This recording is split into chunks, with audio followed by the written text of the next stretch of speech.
Hello everyone, and welcome again to my channel. In this video, I explain to you how to show the seconds in the Taskbar clock on Windows 11, where you can show the clock in seconds. Starting with build 25247 and later, Windows 11 makes some native changes to the Taskbar, and now lets you display the seconds to the hour. The steps to show the seconds of the clock in the Taskbar are very simple. First, open Windows 11 settings. Then, from the left side, click on Personalization. Then on the other side, scroll down and click the Taskbar page. Then scroll down and click the Taskbar Behaviors setting.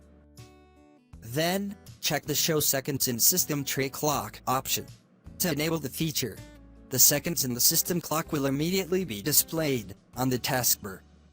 Keep in mind if the option to show seconds is not present in your Taskbar settings, it is because you are not in the version that supports this feature, or the feature is not available for your computer at the moment.